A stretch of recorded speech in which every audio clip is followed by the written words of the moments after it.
Brothers and sisters, close your eyes for a moment and take a deep breath. In the stillness of silence, we find clarity. In the pause between words, we discover wisdom.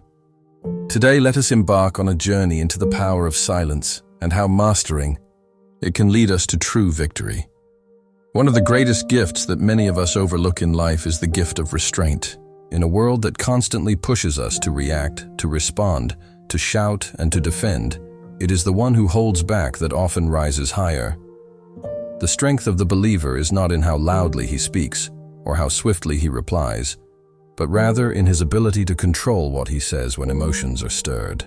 You see, when a person is angry and they restrain themselves, Allah elevates them. When a person is able to keep silent in the face of provocation, it is not weakness, it is power. And this is a lesson we see throughout the lives of the prophets and the righteous. They were not men of noise. They were people of calm, measured responses. When we learn to restrain our tongues, we save ourselves from 1,000 regrets. How many times have we said something in haste and then later wished we could take those words back? But once a word is uttered, it cannot be taken back. The wound caused by a knife may heal, but a wound caused by the tongue can remain in the heart for years. It is better to stay silent and be thought wise than to speak and reveal the ignorance within. That's why the wise among the companions and the scholars of the past would weigh their words before speaking, just like you would weigh gold on a scale before spending it. Our words are a form of currency. Spend them wisely. Restraint is not only about silence in speech. It also includes controlling our reactions, our impulses, our anger, our need to prove ourselves right. Sometimes the most powerful statement you can make is to walk away with grace. You don't need to win every argument. You don't need to respond to every insult. You don't need to prove your worth to every critic. When you know who you are in the sight of your Creator, when you know your intention is pure and your heart is sincere, then the criticism of others does not harm you. The approval of people will come and go, but the approval of Allah is eternal. There are moments when silence is more eloquent than speech. When someone accuses you unjustly and you remain silent, the heavens record your patience. When someone slanders you and you respond with calm, the angels write it down as an act of strength. When you hold back your tongue, even though you have every reason to let it loose, you are not being weak, you are being strong. And not just strong in the worldly sense, but spiritually strong. You are protecting your soul from sin, you are shielding your heart from pride, and you are training your ego to submit. This is not easy. It takes practice, it takes awareness, and it takes a deep reliance on the Almighty. We ask Him to help us hold our tongues in times of trial.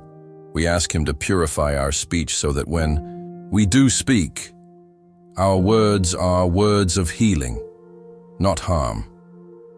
It is said that the mouth should only speak what the heart approves.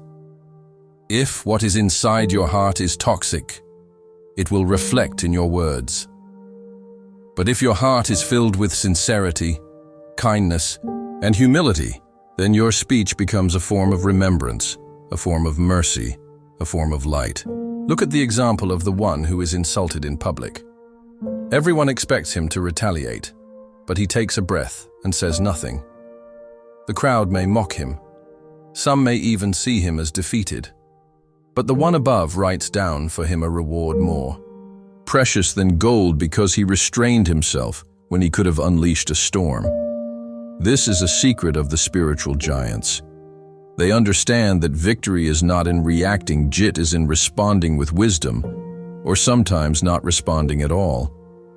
This is especially important in the age of social media, where everyone has an opinion and everyone is quick to share it. You see people arguing day and night over matters they don't even fully understand. Back and forth, comment after comment, and for what? To win an argument, to prove a point. What is the cost of that win? How much peace did you lose? How much time did you waste? How much harm did you cause just to feel like you were right? Sometimes the most honorable response is to scroll past, to say nothing, to preserve your energy for what truly matters. The one who practices restraint lives lighter. He sleeps better. His mind is clearer. He doesn't carry the weight of grudges. nor does he fuel fires of conflict. He's at peace because he chooses peace.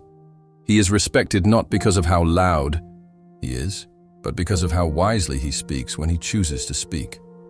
And when he speaks, people listen because they know he doesn't speak for the sake of speaks with purpose. He speaks from a place of knowledge, sincerity, and reflection. Restraint teaches us that not every battle is worth fighting, and not every voice deserves a response. It teaches us to differentiate between what demands our attention and what is merely a distraction. You cannot pour your energy into everything. Protect your time, guard your tongue, and remember that silence, when practiced with intention, is a form of worship. It is a sign of maturity. It is a pathway to wisdom. And so, my dear brothers and sisters, if you ever find yourself in a situation where the urge to respond is strong, ask yourself, what will I gain from this? Will this please Allah? Will this bring peace to my heart? Or is this my ego wanting to be heard? If the answer is unclear, it is better to be silent.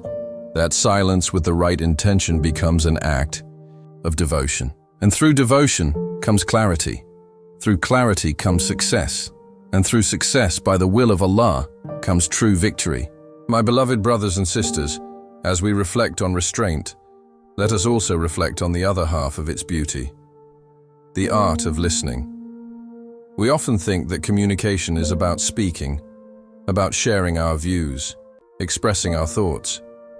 But real communication starts with listening, and not just hearing someone's words, but listening with the heart. When we truly listen, we honor the other person. We make space for their experience. We acknowledge their presence. Listening is one of the most profound acts of respect you can offer someone. In the Quran, Allah commands us to listen attentively when the Quran is being recited. Why? Because in listening there is mercy. In listening there is understanding. In listening there is transformation. The one who listens carefully gains more knowledge than the one who speaks constantly. Listening is the gateway to wisdom. The scholars of old used to say, you learn more by keeping your mouth closed than by keeping it open. This isn't just about formal learning. It applies to everyday life. When you listen to someone with genuine attention, you begin to understand them. You see where they are coming from.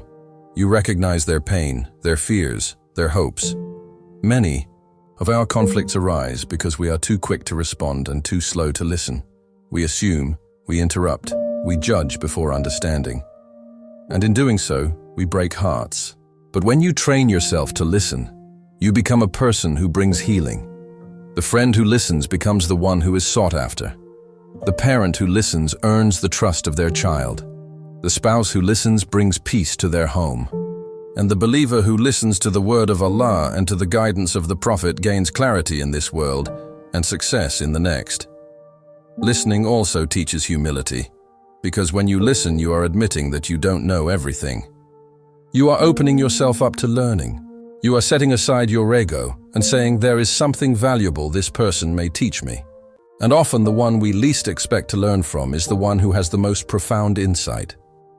Allah can send wisdom through any tongue, young or old, educated or uneducated, Muslim or non-Muslim. If we are humble enough to listen, we will grow. But if we are too proud to listen, we will miss the signs sent our way. Listening brings light to relationships. Think of the person who listens to your worries without rushing to solve them, who listens to your story without making it about themselves. That person becomes beloved to you because they made you feel heard. And that is something the heart never forgets. You don't need to be a scholar to offer comfort. Sometimes all it takes is an open ear and a compassionate heart.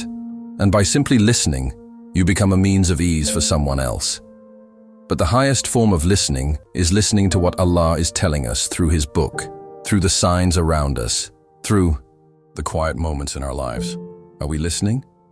Are we taking heed of what He is showing us? Are we pausing long enough to hear what our own souls are trying to say? Or are we drowning it all out with noise, distractions, and endless chatter? Consider for a moment the weight of a single word. A word can be a seed of hope planted in the heart, or a blade that cuts and wounds. How often do we speak without realizing the ripple effects of our tongue? Each syllable we utter carries a potential to lift someone from despair or to plunge them deeper into sorrow. It is said that the tongue is like a lion. You let it loose, it will wound someone. But if you control it, you gain mastery over your own soul. So when you speak, aim to build bridges, not barriers, to erect homes of compassion, not walls of bitterness. Imagine your words as bricks, each one placed carefully to create a fortress of dignity around those you love, around those you meet, even around those you struggle with. When anger knocks at your door, answer with kindness. When frustration spills from your lips, channel it into encouragement. In every conversation, pause and ask yourself, will this word sow mercy or mistrust? Will it bring light to the heart or darkness to the spirit? By asking this, you transform your speech into an act of worship. Each word of prayer, each sentence, a testament to your higher purpose. Think back on moments when you received harsh words in your most vulnerable state. Perhaps you shared a worry only to be met with curt dismissal. Perhaps you reached out for comfort only to be handed a sermon. Those words lingered. They dug into your heart, left scars unseen yet deeply felt. Now imagine the converse, the power of a gentle phrase, a sincere compliment, a timely "I'm here for you" in our homes, in our workplaces, on our streets. Let us be craftsmen of compassion, shaping our conversations with the care of an artisan. When someone stumbles, offer words that catch them, that remind them of their worth. When someone faces a trial, speak words of patience. Remind them that every hardship passes, that the one who tests is also the one who grants ease. Our speech can be a warm garment in the cold of distress, or a scorching sun that withers the soul. Choose to be a shade, a refuge, a source of coolness and relief. This is the essence of words that build, not break. We must also remember that the most powerful speech often comes from the tongue of silence. Before you speak, let your heart speak first. Let your heart fill with gratitude, with humility, with empathy. From that wellspring flows words that heal. But if the well is polluted by arrogance, envy, or haste, no amount of eloquence will purify what comes forth. So tend to your heart. Feed it the remembrance of the merciful, cleanse it with reflection, nourish it with acts of kindness. In doing so, your words naturally become sweet, drawing people toward goodness, reflecting the light within you.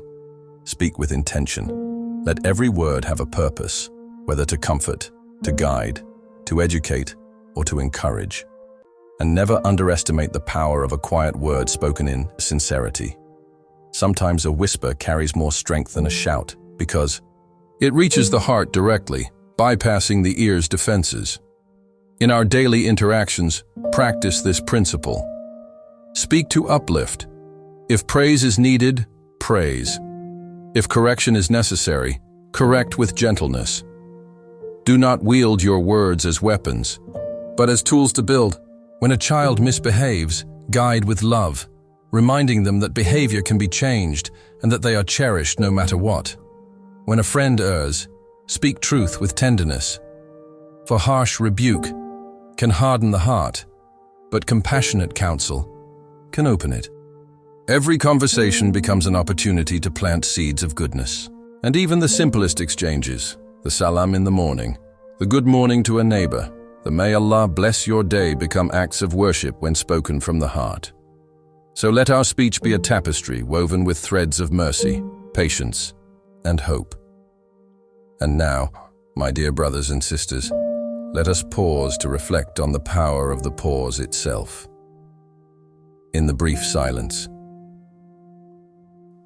between thought and speech lies the greatest gift, the gift of choice. That moment, fleeting as it may seem, is where we decide whether to react or to respond, whether to lash out or to hold back, whether to wound or to heal. It is in that pause that our character is tested, our discipline forged, and our wisdom revealed. Imagine that before every word you speak, you take a 3-second pause. In that pause, you ask yourself, is this true? Is this necessary? Is this kind? If the answer to any of these is no, then hold your tongue.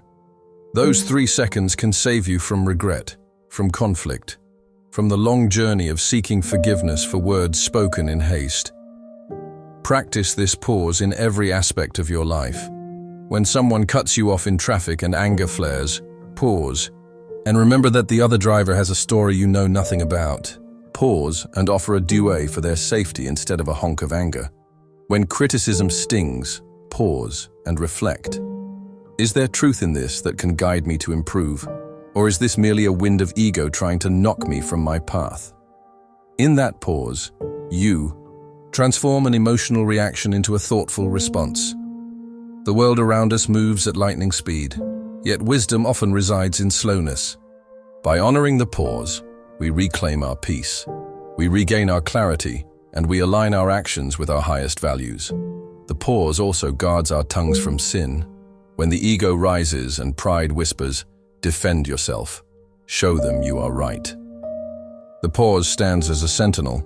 In those seconds of silence, you remember that defending your ego is not worth the loss of your dignity, your peace, or your relationship with Allah. You choose instead to respond with humility.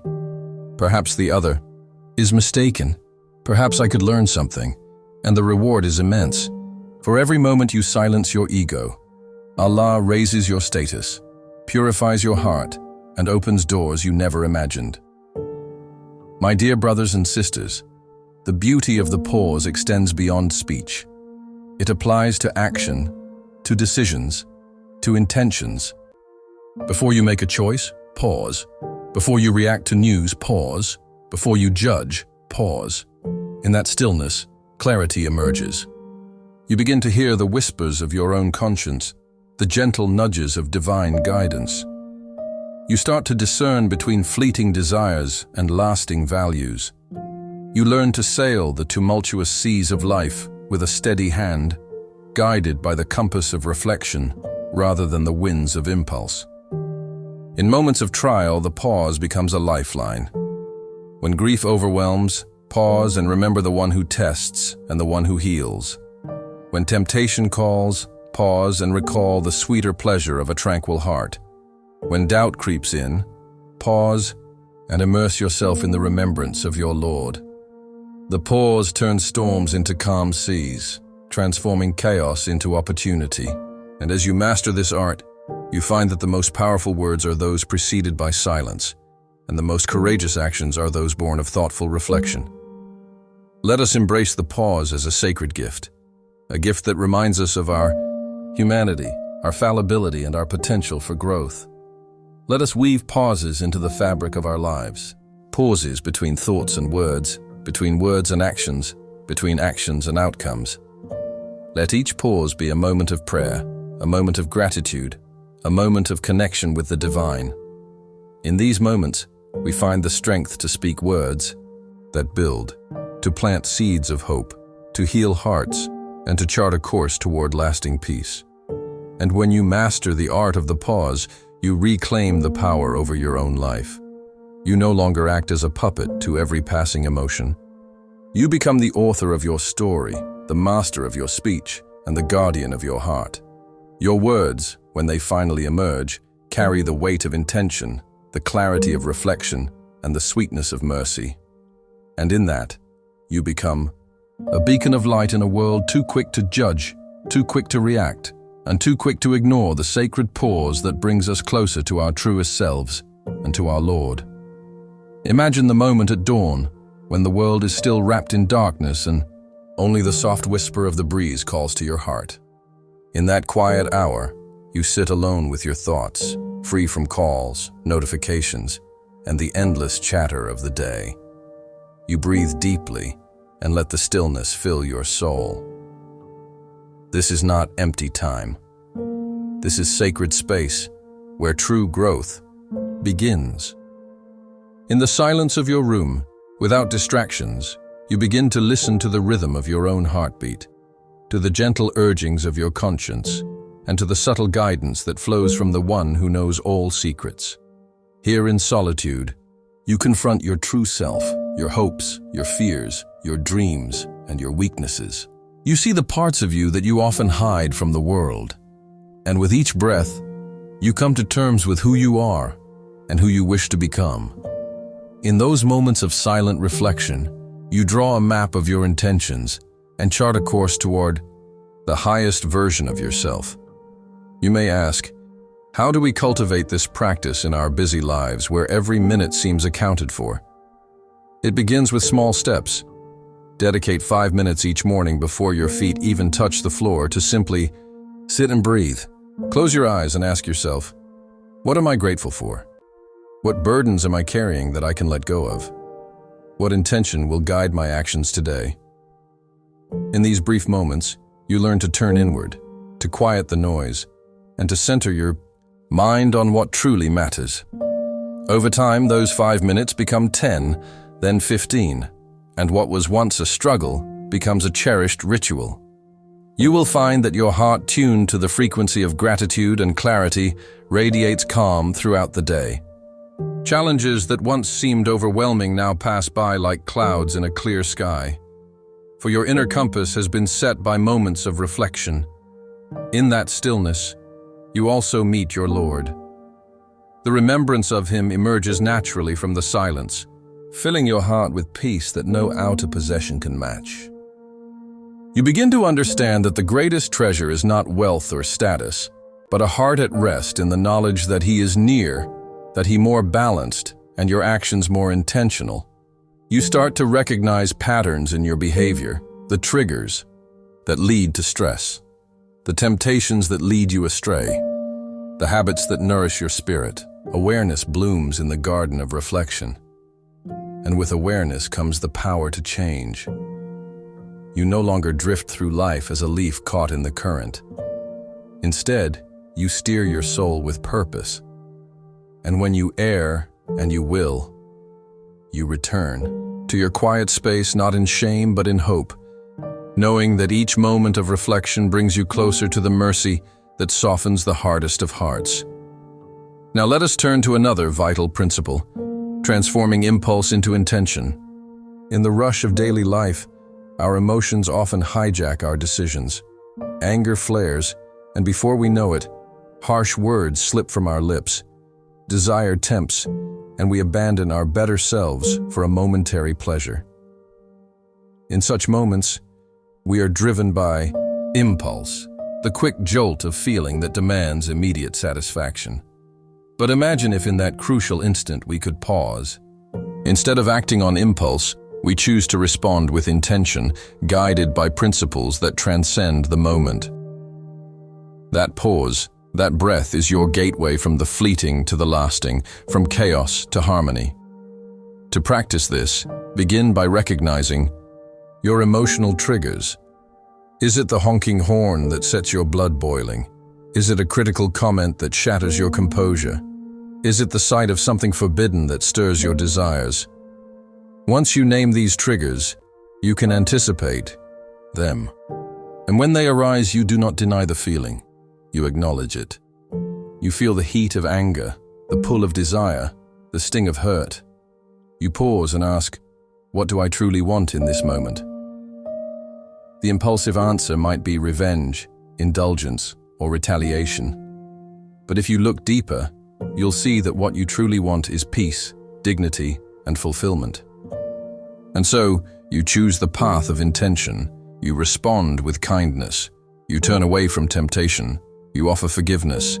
In this way, each moment of choice becomes a step toward the person you aspire to be.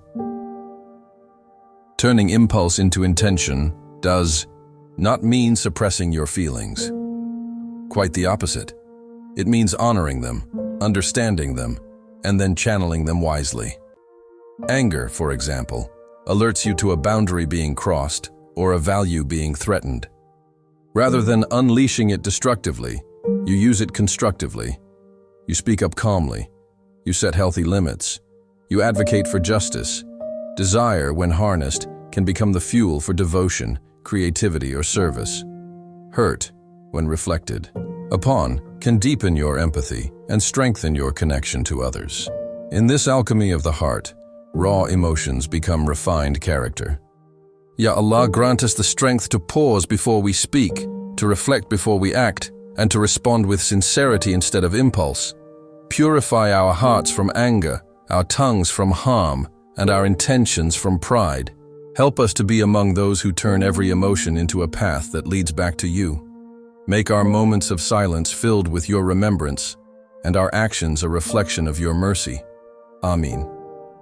If this touched your heart, don't forget to like, share, and subscribe, not just for us, but so that others may also benefit and be reminded. And comment below what part spoke to you the most. Jazakum Allahu khairan for watching. May Allah bless your journey.